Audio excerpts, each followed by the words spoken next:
नारायण नारायण नारायण। दृष्टांत शेख चिल्ली का। एक दिन शेख चिल्ली को बड़े जोर की भूख लगी थी। इधर उधर बहुत प्रयत्न किए, परंतु कहीं कुछ नहीं मिला। तब एक हलवाई की दुकान पर पहुंचकर उसके सामने हाथ फैलाने लगे। हलवाई ने बिगड़ कर पूछा, यह क्या कर रहे हो? शेख चिल्ली ने कहा, मैं यह देख रहा हूँ कि तुम्हें दिखाई देता है या नहीं। हलवाई ने कहा, यदि मुझे दिखता नहीं तो मैं दुकान पर क्यों कर बैठता?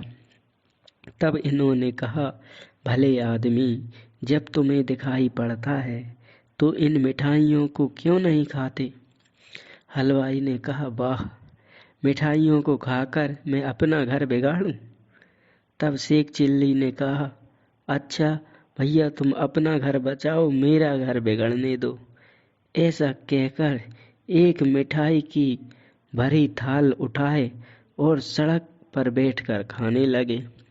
मिठाई वाला जब तक आए तब तक ये अपना काम बना चुके थे।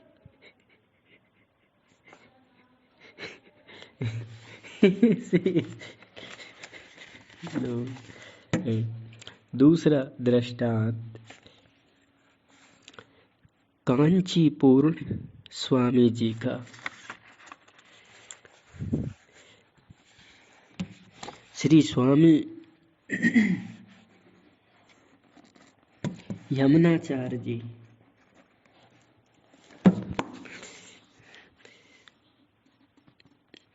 घर बिगाड़ का दृष्टांत पूरा हो गया। अब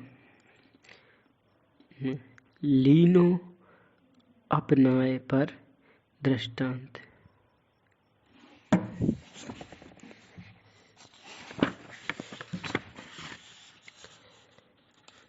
दूसरा कथावाचक पर दृष्टांत। एक विद्वान पंडित जी बड़े विद्वान थे। एक बार उनको घर में कुछ द्रव्य का अभाव समझ में आया तो सोचे कि कहीं चलकर कुछ वार्ता करूं।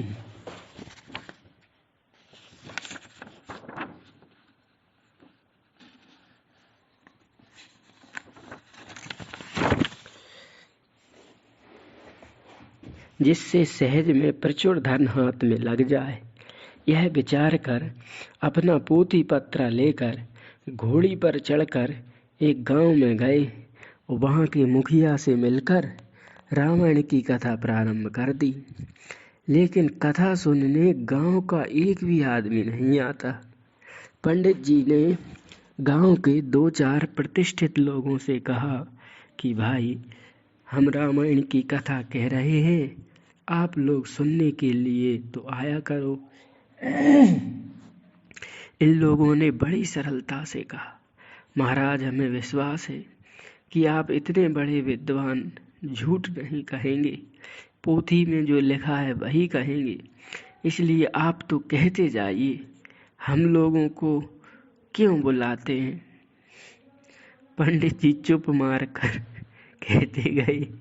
तो लंका कांड का प्रसंग आया, मार काट लड़ाई झगड़ने का प्रसंग आया तो लोगों को कुछ रोचकता मालूम हुई।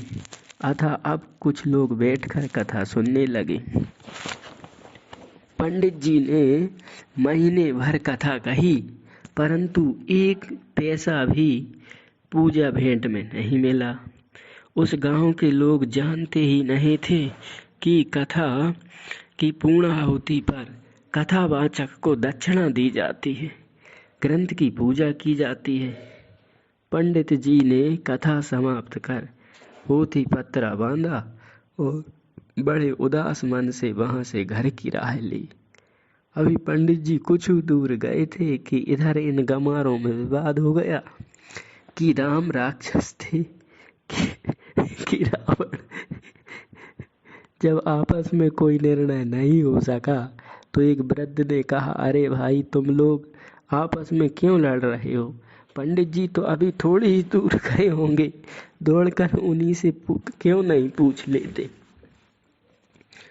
लोगों ने वृद्ध की बात मानी और दौड़ पड़े पंडित जी के पीछे।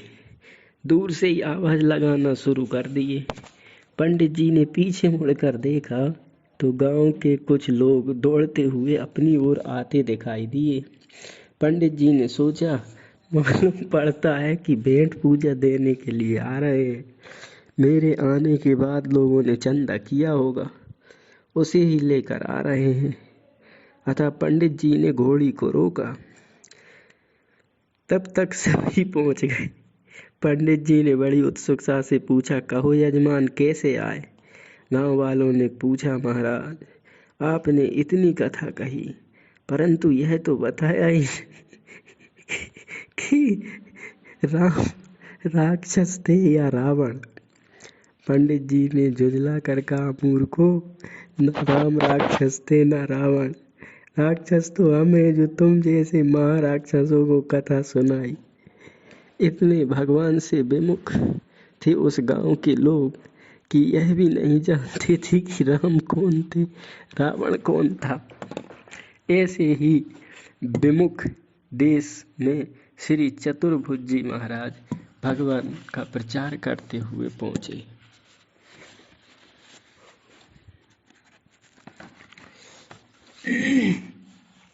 अगला दृष्टांत एक अफीमची का।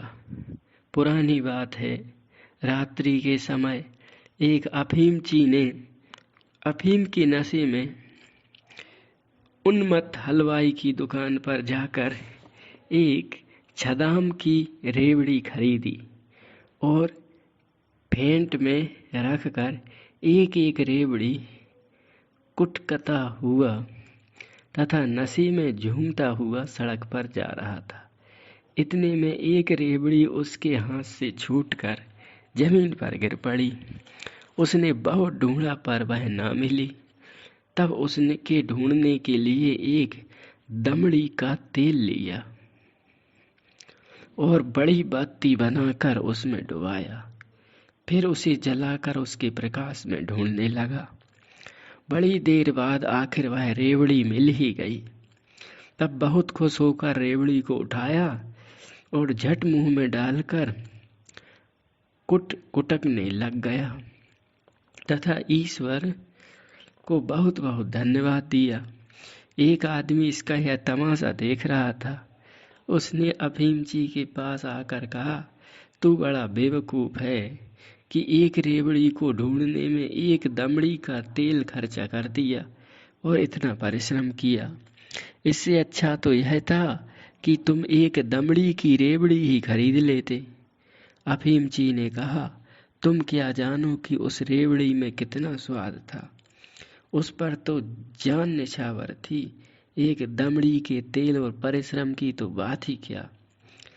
इस प्रकार से अमल में उन्मत्त श्री सूरदास मदन मोहन के प्राण गुण पर निछावर थे। फिर 20 पैसे और अधिक परिश्रम की तो बात ही क्या। आपके इस सेवा अनुराग पर दृष्टांत।